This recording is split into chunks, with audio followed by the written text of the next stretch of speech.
Hey, all, welcome. New episode this week. Had a really great time talking to Andrew from Amp the Bass Player. We talk about some things about consumerism and capitalism in the music gear industry and the music industry. I think you're going to enjoy this conversation. I don't know that we solved any problems in the world, but it was really kind of a good time to flesh out and talk about some of these ideas about supporting your local musicians, and supporting your local music makers and your music shops, and the idea that we need all this gear to make music. I'm going to let you get into that conversation. It's a really good one. But first, I want to talk about our sponsors at the top of this episode. I want to thank Summer School Electronics for again sponsoring this podcast. Mark over at Summer School has some really great stuff coming out really soon. You need to go check it out. Follow it on all the social media. It's down below in the description. Additionally, I want to thank Maris Pedals for their support of this show. I've been having the greatest time playing their new Enzo X pedal. It makes me play in a way that I normally would not play, as I'm not. I'm a blues, roots kind of guitarist, but it makes me make sounds that I would never normally make, and it brings out a new type of creativity in me, and I'm really enjoying playing that pedal. I think you should go check them out if you're into that kind of thing. Go look at those. Look at their offerings. Their Mercury X is my favorite reverb pedal of all time.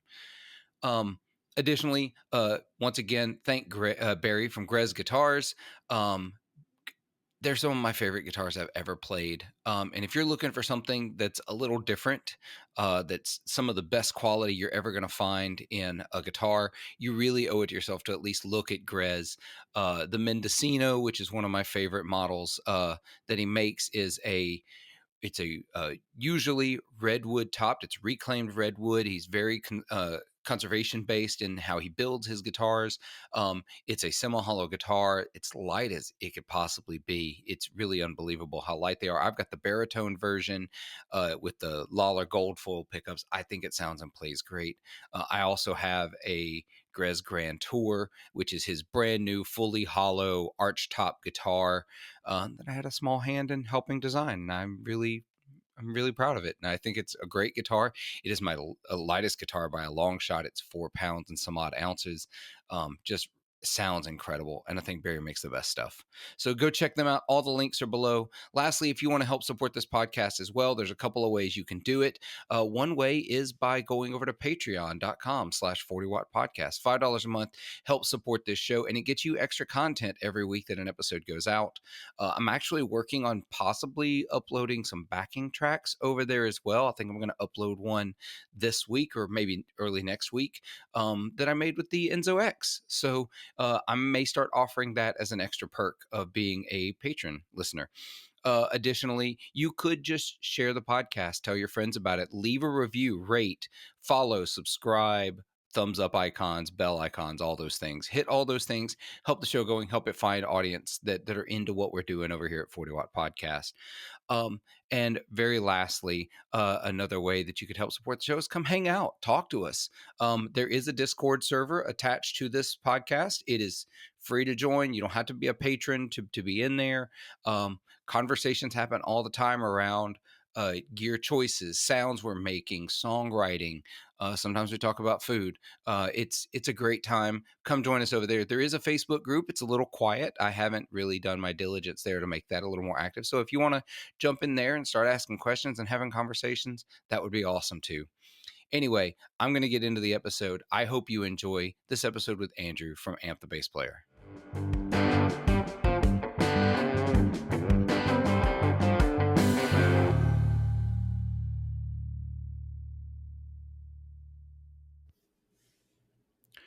40 Watters, welcome to this week's episode 40 Watt Podcast. I am your host, Philip. Thank you for joining us. Thank you for hanging out. I've got kind of an interesting one, sort of a topic episode for you. I do have a guest that's not been on the show before, though, so we're going to introduce him. But be ready, because I've been really kind of excited to have this conversation after watching some videos and some interactions over on Threads. If you don't know, I do have a Threads account. It is where I post the random junk that pops into my head on a regular basis. Don't expect me to engage too much. It really is for all of my ADHD thoughts. But it's over there. But that is how I came across Andrew from Amp the Bass Player. Andrew, how are you, sir? I'm great. How are you? I'm doing well. So I think it's funny because you do have a YouTube channel of Mhm. reasonable size, and I came across you entirely from your Threads account. Yeah, So as it turns out, you can actually get ahead in the world by complaining loudly. I think you can. I genuinely think you can, or by just posting random junk over on Threads. Because, and don't get me wrong, I feel like we're a little past the engagement bait era of Threads. It's died a little bit, um, which does mean it's a little harder to get things seen sometimes. But honestly, that's not why I'm over there. I don't care if people see it. I just want to say random things that pop into my Mhm. head. Totally. So so, but you put out a video recently that sort of is the topic of this, and I'm sure I've come up with some super witty, clever clickbait title for this podcast episode that all of you have clicked on it because of, um, and I'm sure it's super genius because I'm sure it is. I have no idea what it is yet, but you sort of have an idea what we're here for. But before we get started in that conversation, Andrew, for my listeners who may not know anything about you, tell me about yourself. How'd you get into music, playing bass, and in getting into doing YouTube? Yeah. So I grew up in a little tiny farm town in Idaho, and my mom insisted that all of us learn piano growing up. So Oh, grew up in a smart mom. big Smart mom. Mormon family, so me and my six siblings all learned to play piano growing up. And then in my teenage years, they gifted me a guitar for Christmas, like an Ibanez Geo starter pack. It came with like a little 15-watt Marshall amp thing, and I took to it really hard. Like I loved it. I just loved playing all the songs that I liked listening to. I was really big into like the System of a Down was like my favorite band at the time, and so Mhm. it's like I immediately, as soon as I like sort of understood what I was doing, I down tuned it to like drop C and started playing that stuff.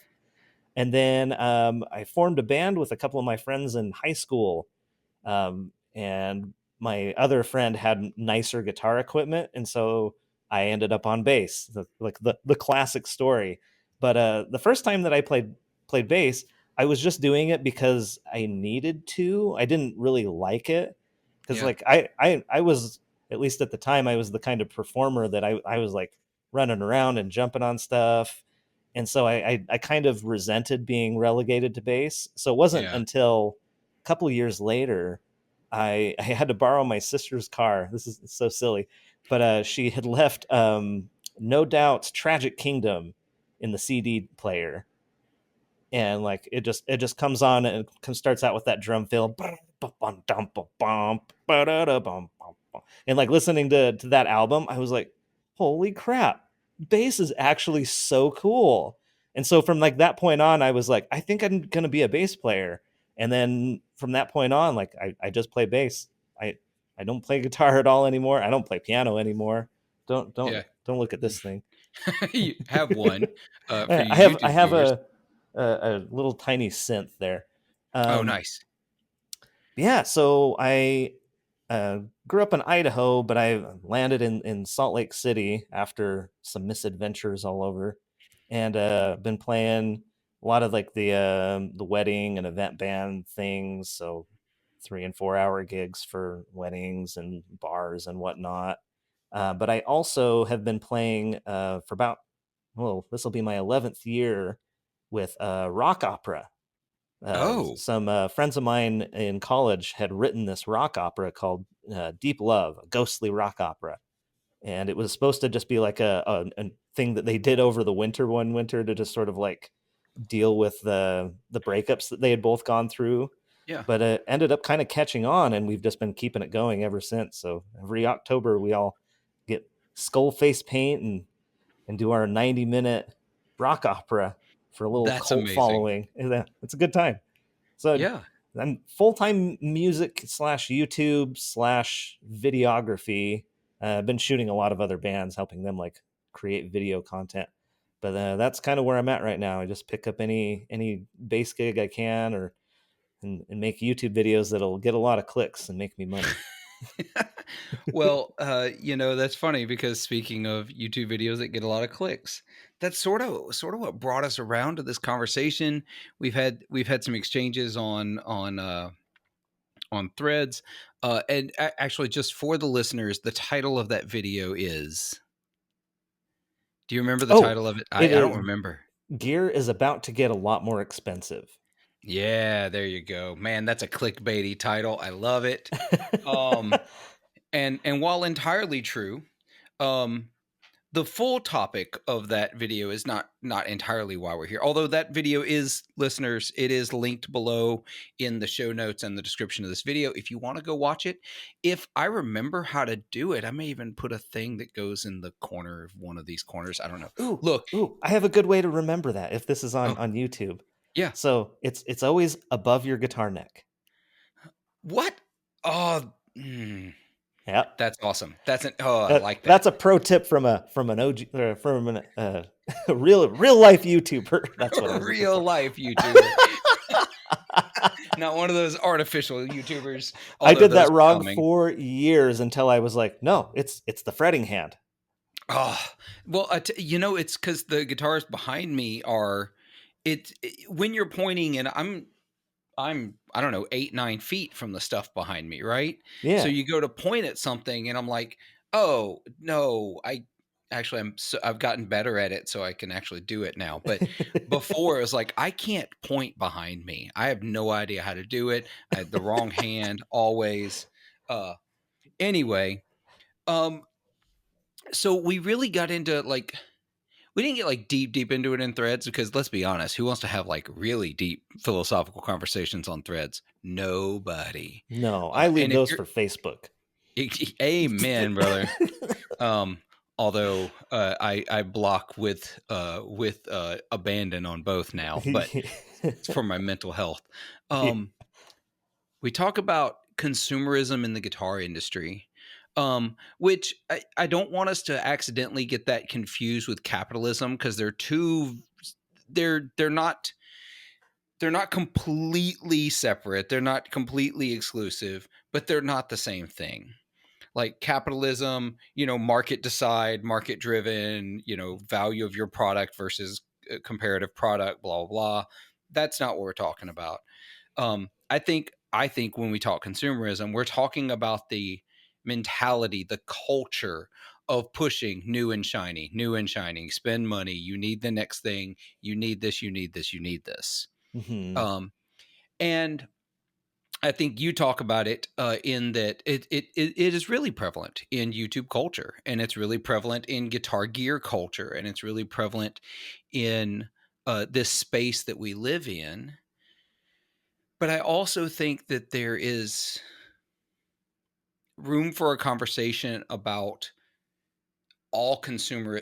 Actually, I can't even say it out loud. With like all consumerism isn't bad.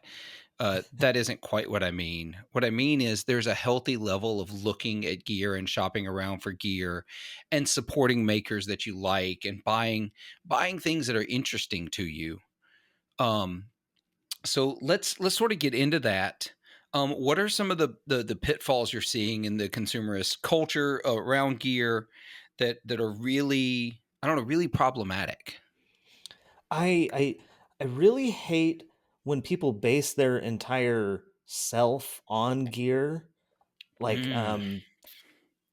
like if you're I mean, and maybe this is a silly thing, but like if your avatar is your guitar instead of your face, it's like you are your gear. Like, is that, Oh am I yeah. talking to a guitar or am I talking to a person who plays a guitar? And like, I'm not suggesting that everybody needs to go like ultra minimalism and be like very utilitarian with your stuff. Like, I mean, I've got tons of stuff here. I've got another rack here out of camera with a bunch of stuff on it too. Like I'm not saying that you can't buy stuff, otherwise you're participating in a bad system or being a bad person. Like, I think we do need to be a little bit more thoughtful with our purchases. And I really liked what you said about supporting brands Yeah. specifically. Like, it really sucks that you can't just go and like buy something because you just like the product, but you kind of have to be aware of what that company stands for and how they behave in the broader ecosystem. And like the bases that I love the most are of course my fancy like custom bases, But Yeah. the thing that I love the most about them is that that was like 2 or 3 guys in Chicago just making basses. Like I got to give my money to just very, very specific people that like I know their faces, I know their names, Yeah. and they got my money instead of just like a big mega corporation that wouldn't care if they got 2 grand or 3 grand out of me. Yeah. And I think that's really important too. Don't get me wrong. Listeners of this podcast know that I'm a Gibson guitars guy. I love Gibson guitars. Always have. It's because my heroes played Gibsons. And so that's always been aspirational for me. And people can sling as much hate as they want at Gibson. Gibson has absolutely made some missteps along the way that we're not going to talk about all of them. They're there. Y'all know what they are. Um, some of y'all also make some up. I'm just going to be honest. Some of you let your dislike of Gibson allow you to just fabricate issues with Gibson. But that's a totally different podcast for another day. I'll save that for when we get Mark Agnesi on here. How about that? There you go. Um, we'll save that for that episode.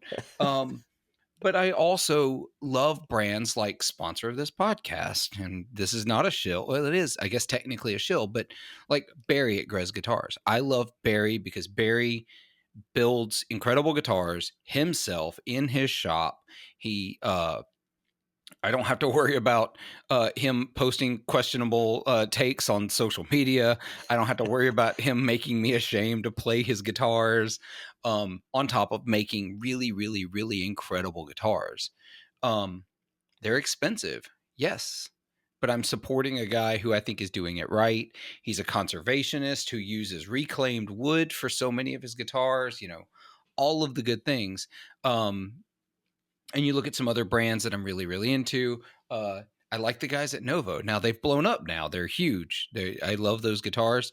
They're really expensive. They've gotten a lot more expensive than when I bought mine. But I like being able to say I support people making a great product. And my issue comes from not just that, because there are musical instrument industry is small. Like even your biggest companies, with the exception of a Fender, a Gibson, a PRS, and maybe a Yamaha. Martin. I don't know how many employees Martin has, but like when you get into like pedal makers and amp makers and some of the other guitar makers, we're talking dozens at most, usually not that many. And then a lot of the companies, especially the pedal company, you're talking two, three, four people. Um, and those can be the big companies. I mean, look at someone like JHS, that's like a giant company now in the pedal industry. They're making a ton of pedals. They have 40 employees.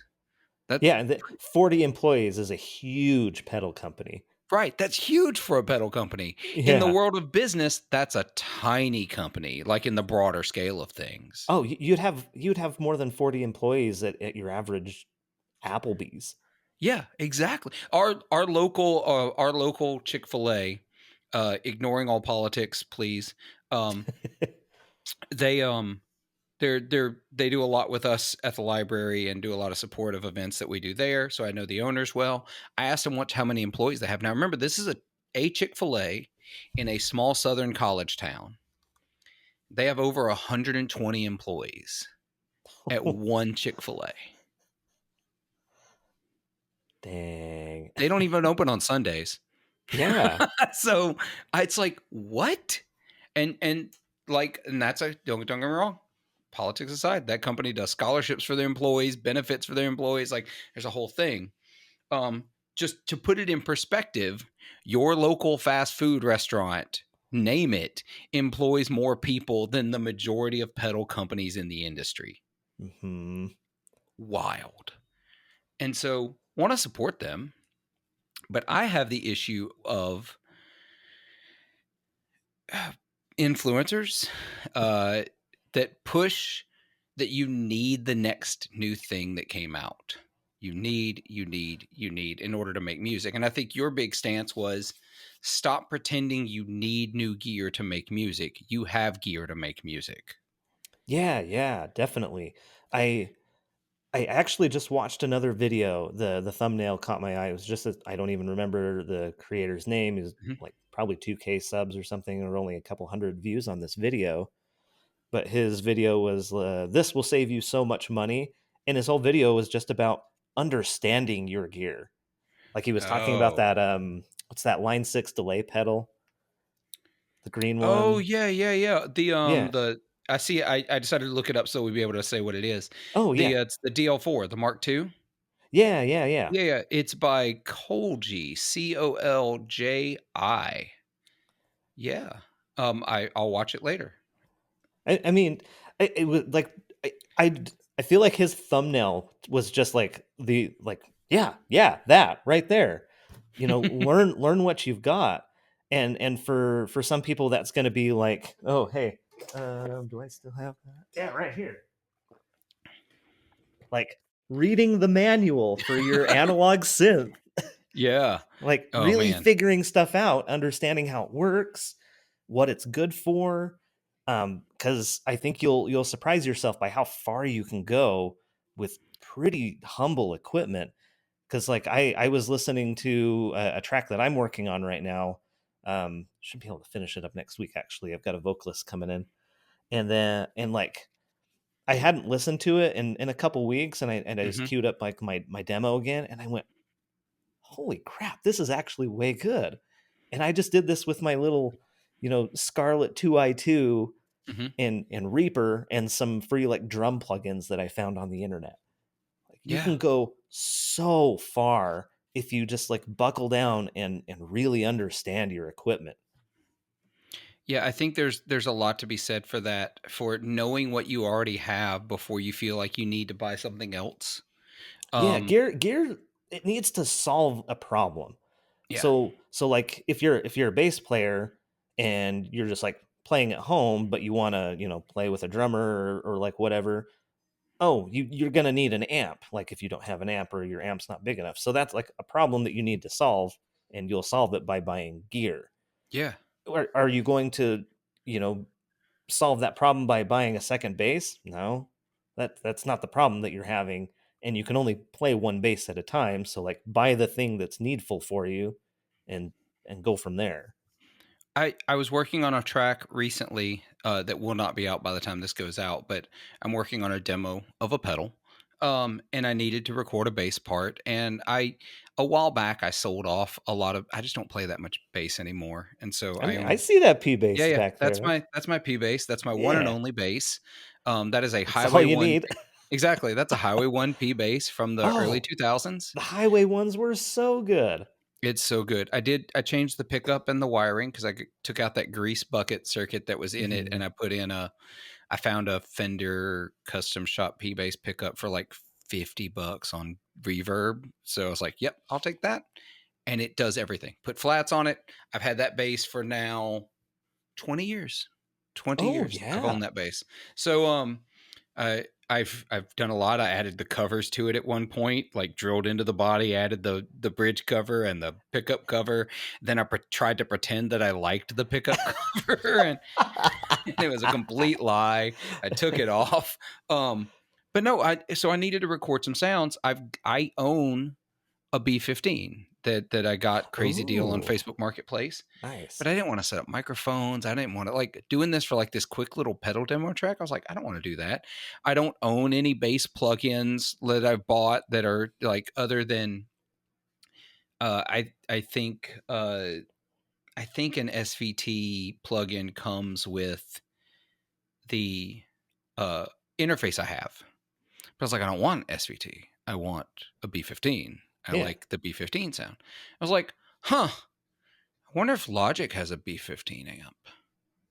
Logic has a built-in B15 simulator, and it sounds freaking great. I was like, oh, okay. Plug in, did 3 passes. Okay, that bass part's done.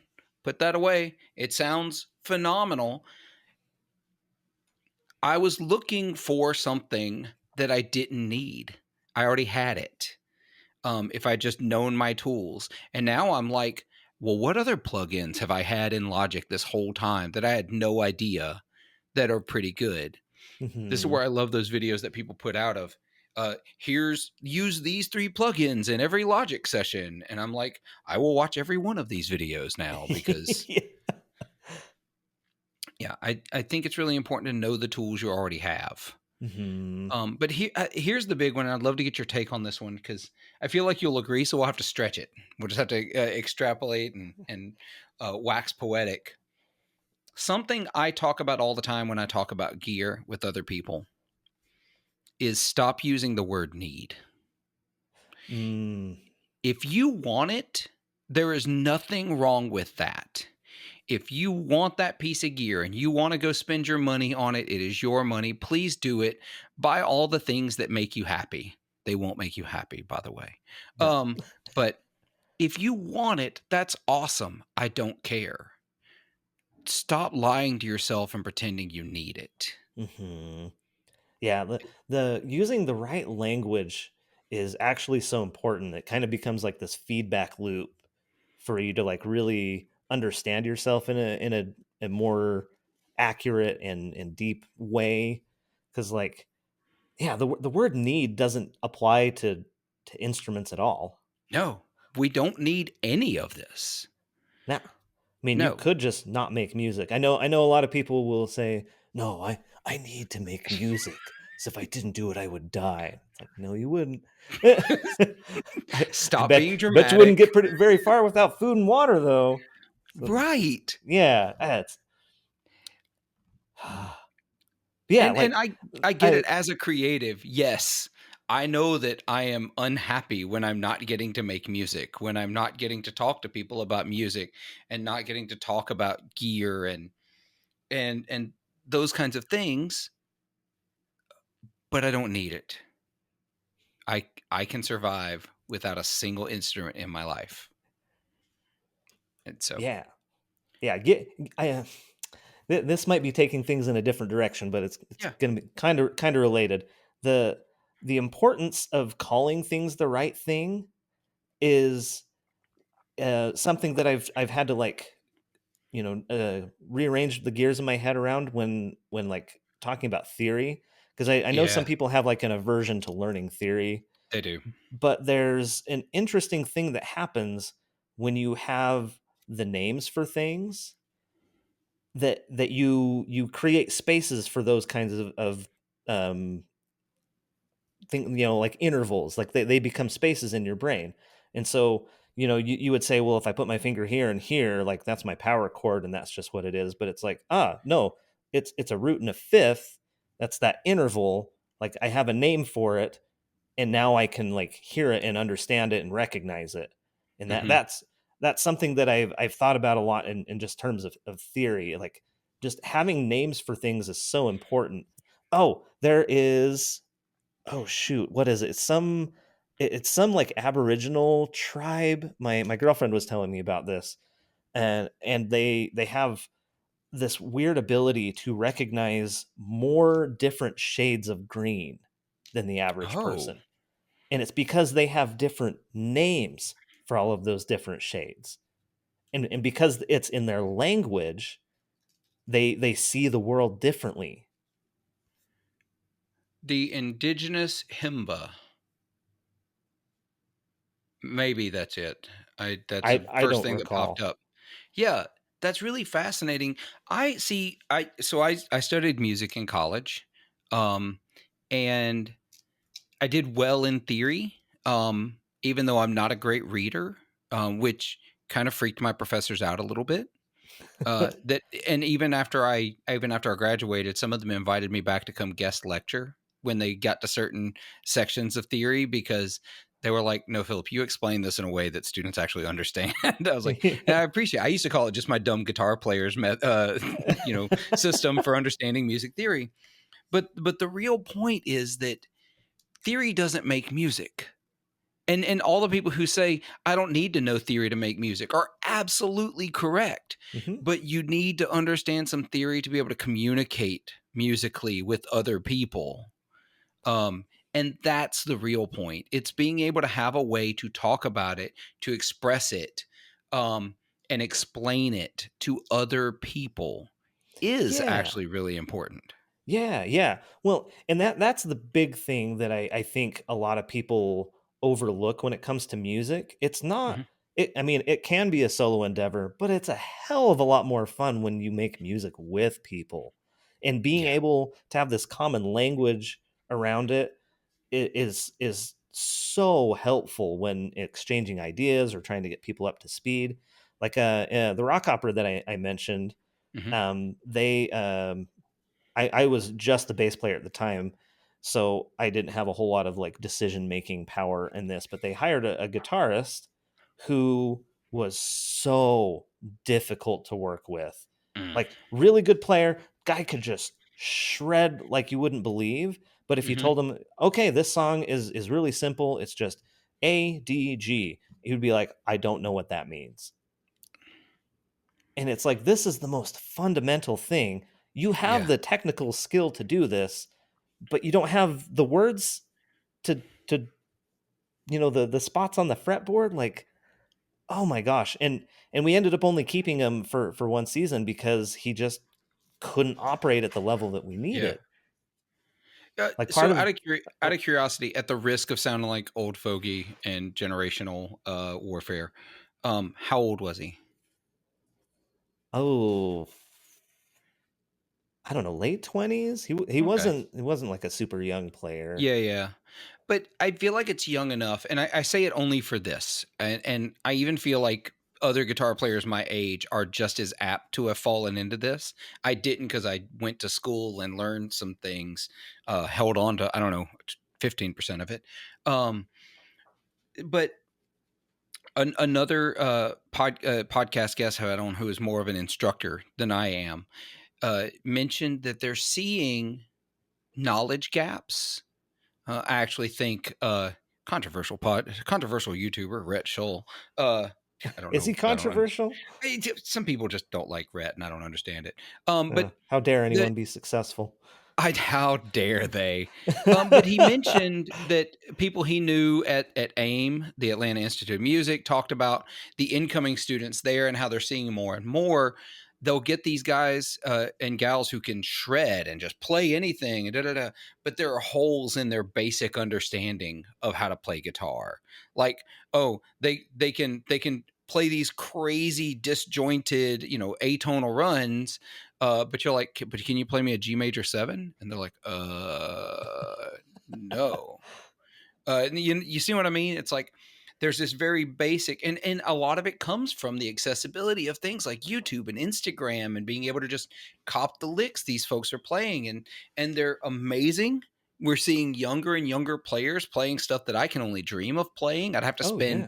I'd have to spend a year working on some of this stuff they're playing in 30 seconds in an Instagram reel.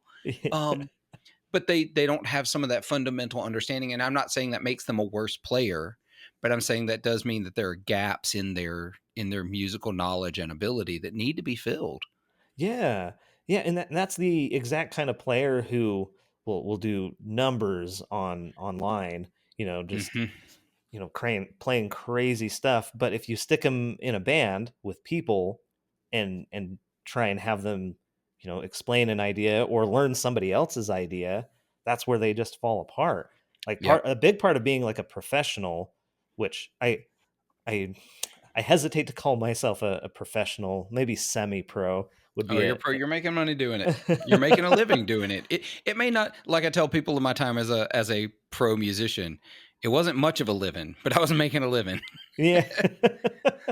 Well, but a big part of being or just existing in like the pro realm is you've got to learn stuff quickly. You have to Hmm. speak the language, and you just need to be a pretty versatile player.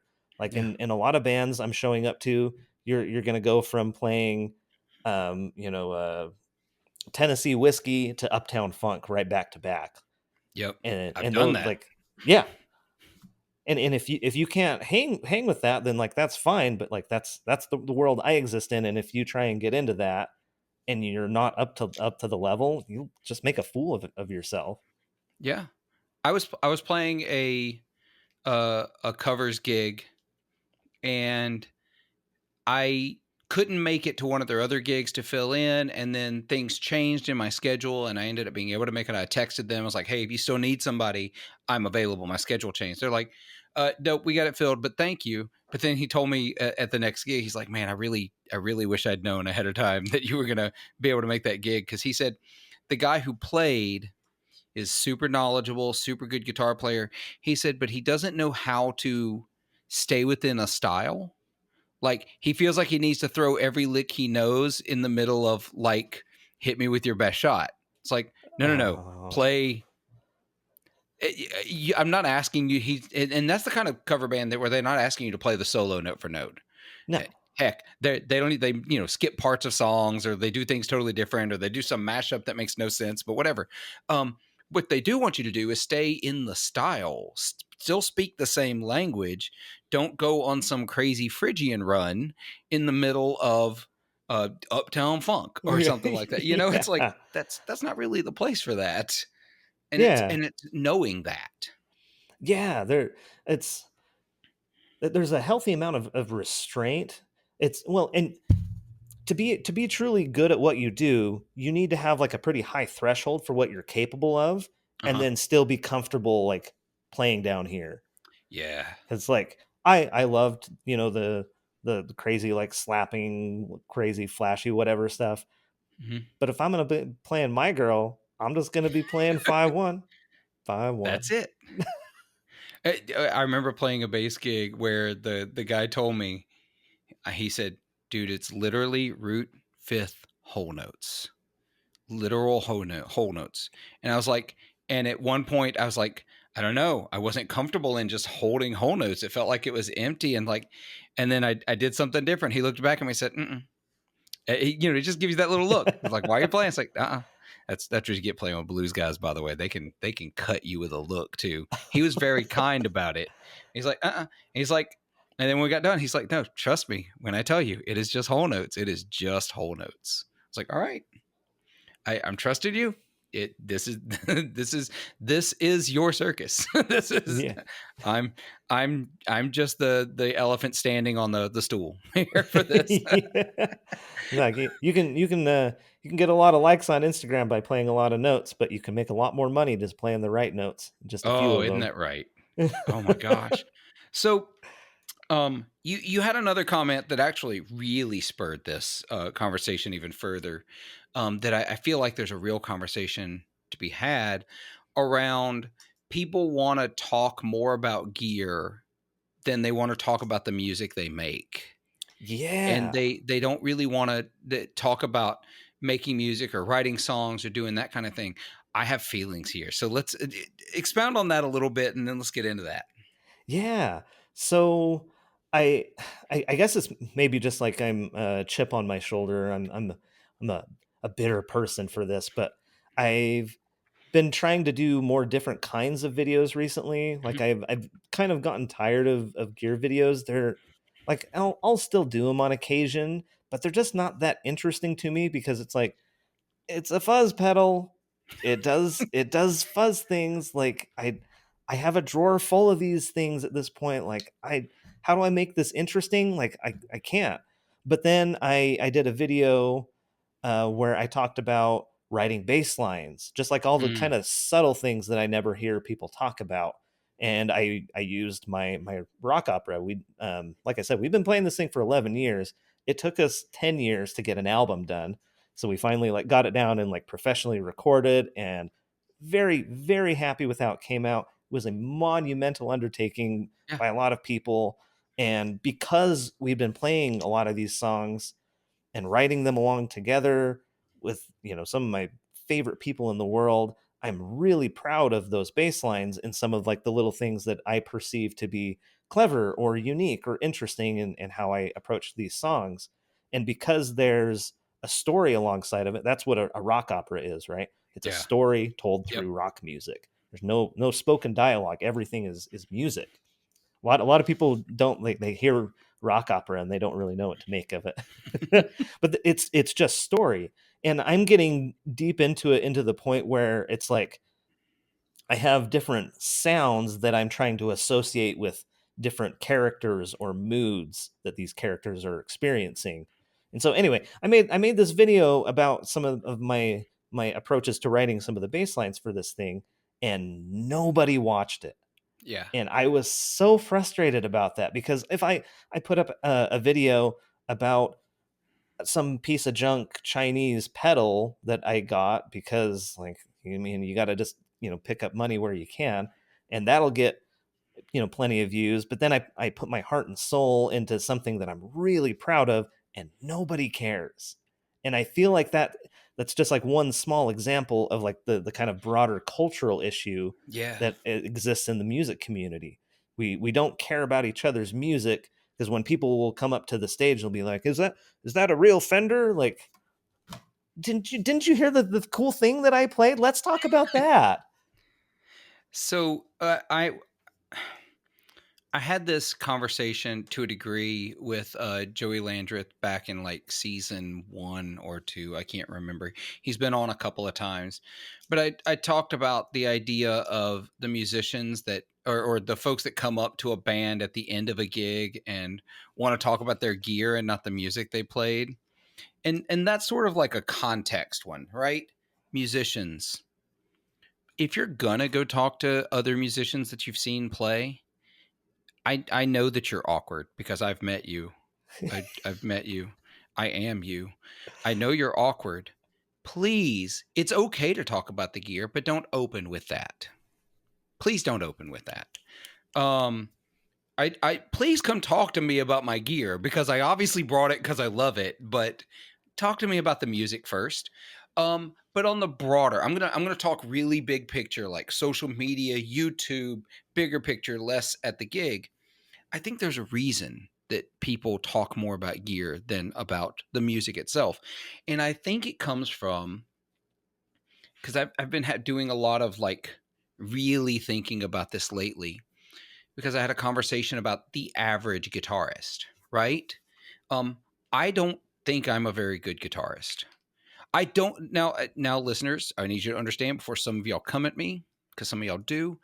I'm not saying I think I'm a bad guitarist. I don't think I'm a bad guitarist, but I don't think I'm a particularly remarkable guitarist either. Um, and I told someone that I said, I think I'm pretty average.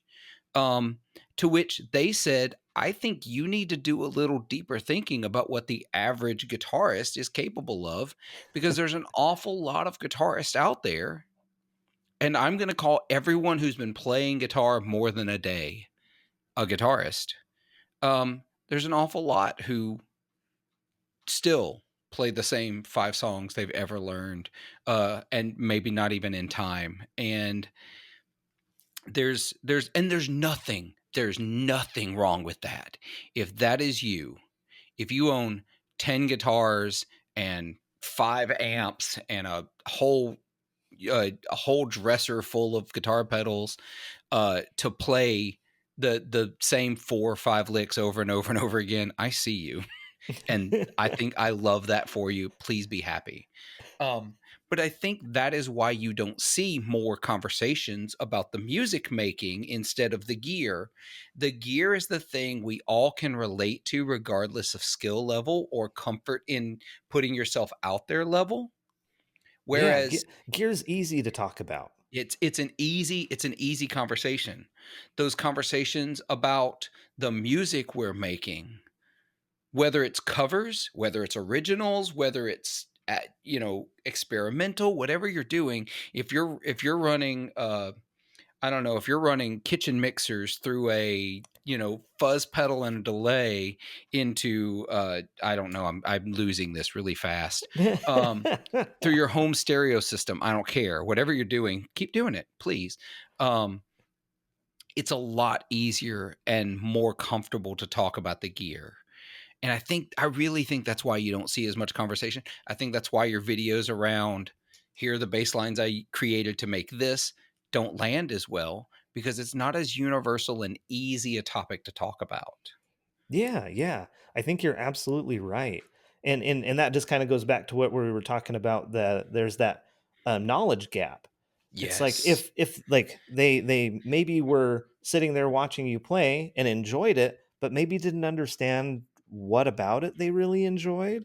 And Hmm. so when they come up to the stage and they had a good time, they're feeling good. I mean, they got a drink or two in them, and they want to say something like, "Thing, look, I like the thing that you're holding, and how did you make that crazy sound? That it's surely a pedal, right?"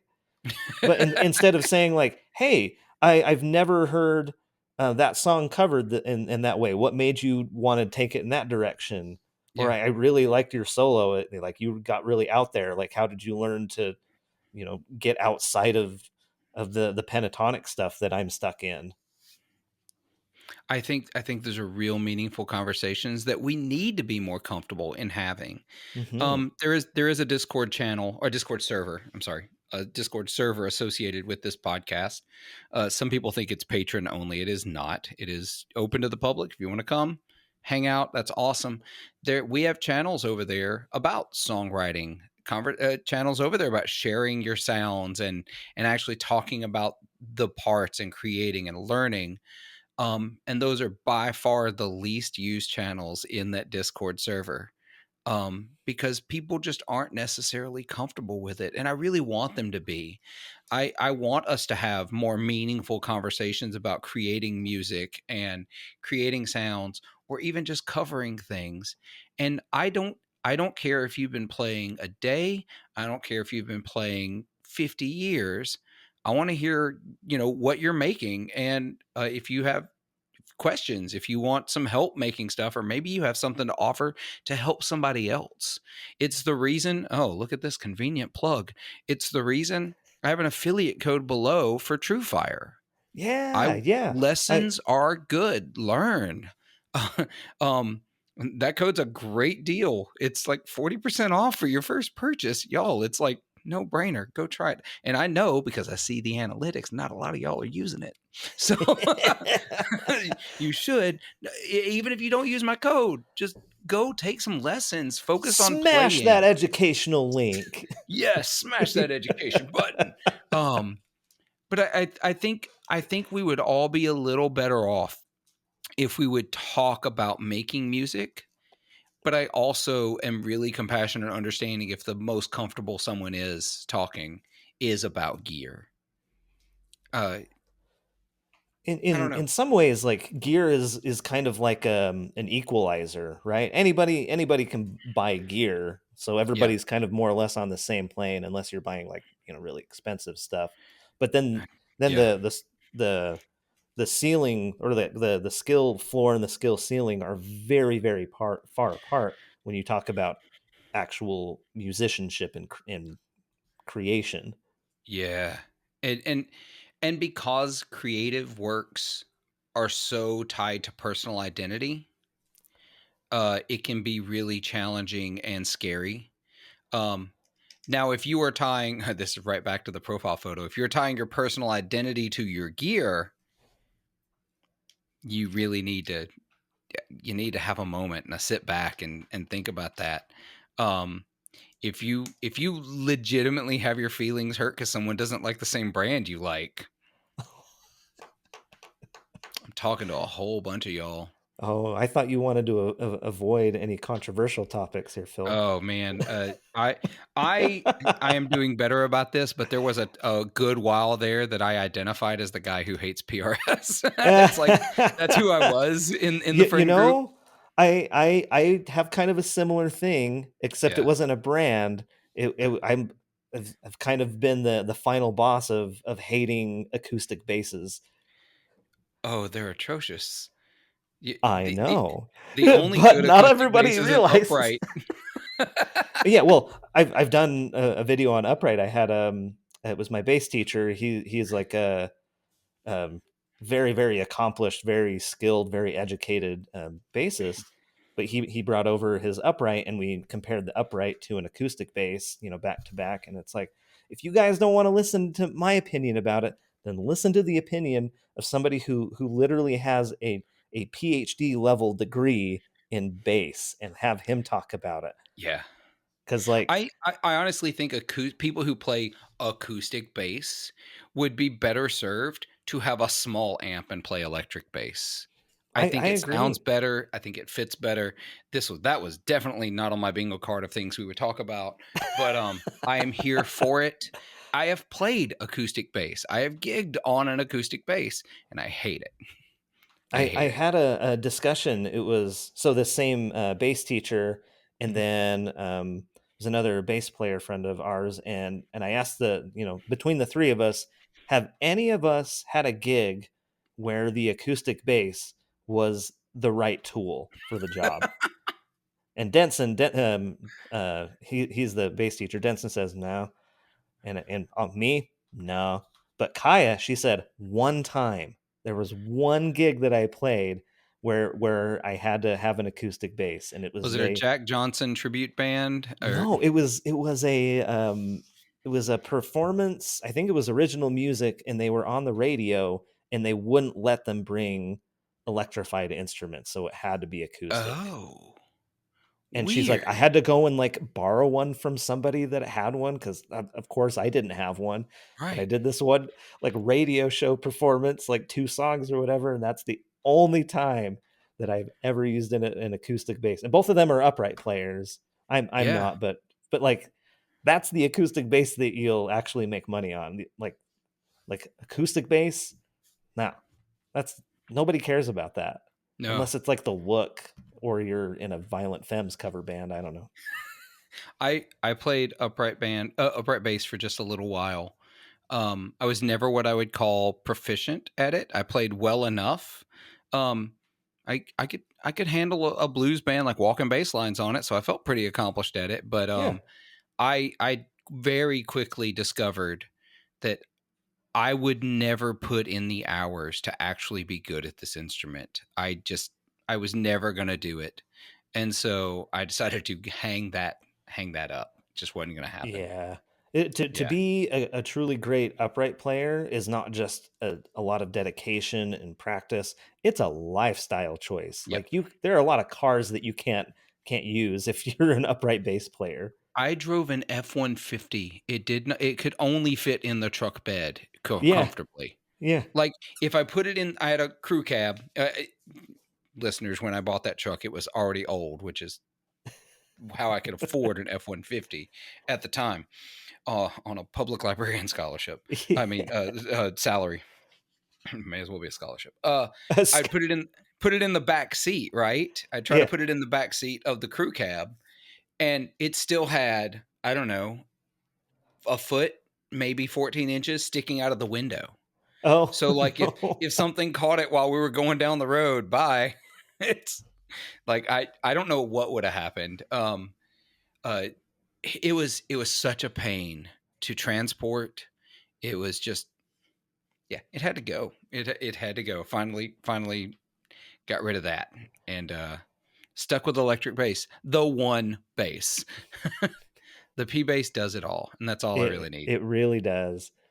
Yeah. Though I think I've thought about this for a little bit, and I think if somebody asked me like what should my first base be, like Hmm. which base should I get first, and like my first thing would be to just buy the one you think looks cool. All Yes. other factors be damned. But Yep. if you really wanted like a specific recommendation, I love P bases. I consider myself a P base guy. I think I own 3 right now. Hmm. This coming from the guy who's like, you have too much gear. Um, but I would probably tell a new player to get a jazz bass. Oh, interesting. I do think that if I get another bass, actually, I'm not doing it right now because I don't need it. I don't play a lot of bass gigs. I have the one bass. If I get a second bass, because I did have a second bass for a little while. Um, I've gone through a few. I've had a deluxe American jazz bass for a little while. It turns out I hate active electronics. Um, then I decided, oh, I'm going to get a bass six. I'm going to get one of those Ventera bass sixes. Yeah, yeah. And I was like, no, this is awful. I don't need this. Uh, they're cool. They just weren't for me. Then I traded into a Thunderbird, non-reverse Thunderbird bass. Oh, And as cool as that the sound was, playing it wasn't the most fun thing on the planet. because just the way it, I Yeah, don't know, it's just real it's the weird. ergonomics are weird. I actually have a video on T-Birds. Oh yeah. I love the idea of them, and I think they sound so cool. Yeah, Um, and I bought one of those Squire, Rascal basses. I still think that's actually the coolest bass that Fender's ever made. Do you have one? I do. Oh, and you've got the shell It's pink. That's the it's second pink. coolest color. Yeah. Yeah. The red one that they make is so Oh, see, I cool. like the green one. That I had Oh, the Sherwood green matching headstock. It's so yeah. good. I will probably end up with another one at some point because they're affordable enough. I could pick one up later down the line. Oh, yeah. I've just got to find a lighter one. The one I had was very very heavy. Mm. Um, People think because it's short scale that it'll be light. It's a full size base. They just move Oh, the yeah. bridge. Yeah, yeah, So it's every bit as long as every other bass I've got. yeah. Just for the record, I did not buy this. I was gifted this by some YouTuber friends of mine. Oh, Shout out nice. to Low and Lobster and Bully the Kid. Oh, I've not met Low End, but I do know Bully. I love Bully. Yeah, Yeah. we went to Nam a couple years ago. I saw So Bully I've at slept NAMM in the this year. same room as Bully the Kid. Oh, that's awesome. That's awesome. Yeah, I hung out with him at NAMM this year. So, Oh, right on. y'all I was follow so him. bummed that I missed that. Yeah, well, next year, come hang out. Yeah, we'll see It'll if be I a good have time. the money to do it. Yeah. We'll see if the Well, airplanes stay in the sky.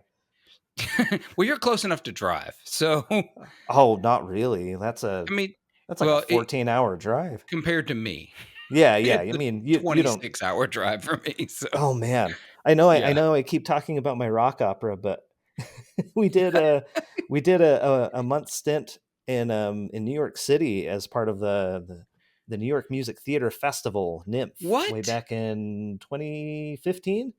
But we drove from Salt Lake City to Oh my New gosh. York. We had a like a little brief stop in Iowa City, and I'm gonna use my one swear word here. Fuck that drive. Oh my.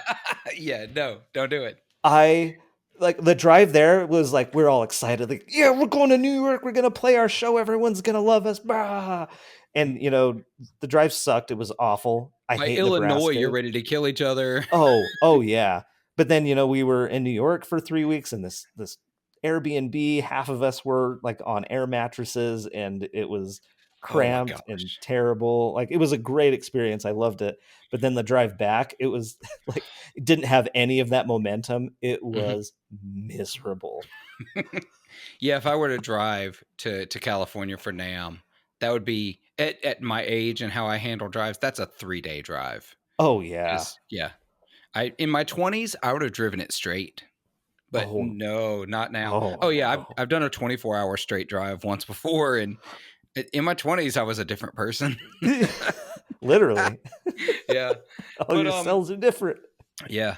But, to finish the thought, and then we're gonna wrap it, we're gonna go over to Yeah. the Patreon episode, and, I think if I do get another bass, I just want a matching Highway 1 jazz bass. Yeah, there That's what I you want. go. I just want a matching Highway 1 jazz bass. So when I Mhm. find an Olympic white or whatever that color is now, because it's yellowed, it's old, and um, yeah, Real whatever it nice. is.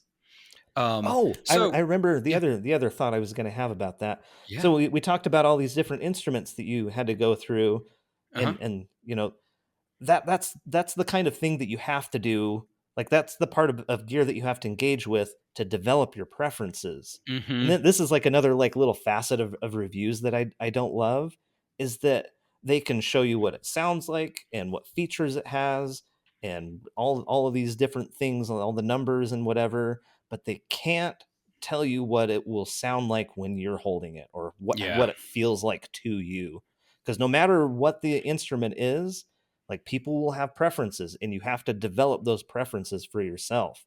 And you don't have to necessarily like buy everything, but you should go to your local music store and try stuff out. 100. And if you can buy from your local music store, for the love of all things holy, buy from your local music stores. If you want them to Um, be around next year, you've got to be there.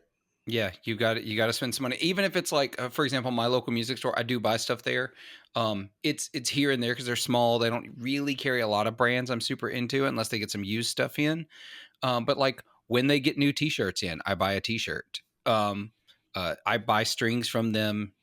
Hmm. Not right now. I'm really stocked up on strings, but I buy little things from them to help support them, and that's a Yeah. great way of supporting your local music store. Stop Hmm. buying the things online that you can get at your local music store, and they're the same price. Oh Just stop yeah. doing it. Yeah, I try and buy a set of strings or something every time that I go and play around at a local music shop. Hmm. It's the very 100%. least you can do, because if you don't patronize them, they won't stick around. That's just That's the it. simple fact of it. That, And that and is they are very so simple valuable. capitalism. So go and use them. They Yep. they are they are there to show you the products. So go check them out. You don't have to buy them. Just go try them out. It's Or if the they don't have original something you demo want, then artists. have them order it in. They can do that. Yeah, exactly. Well, Andrew, tell listeners where all they can find you online. I am AMP, the bass player on YouTube. It's my initials. In case See, I anybody was realize wondering that now. I realize that why I now. it was totally a mistake, because it's the worst possible name I could have chosen for SEO, because it's like AMP bass. Oh, bass amp. You want to look at bass amps? Like, so at this point, I just have to get so big that I overtake bass amps as a search term. That's my goal. All right. But Well, we're going a yeah, step in that direction. go follow my YouTube channel. That's the only place I make money, so it's the only place I care to direct people to. If you want to follow me elsewhere, good on you. Well, listeners, I will put links to all of the things. What about the rock opera? Is that available on Oh any streaming yes, yes, services? yes. That's on Spotify. Once again, Deep Love, a ghostly rock opera. Yeah, Spotify, Apple Music, Tidal, Deezer. I don't know. What do people yeah. use these days? I know. I'll at least put the Spotify link below. That is not an endorsement of Spotify. That is just saying that that is where the majority of people are. You got to meet So them where they're at. exactly.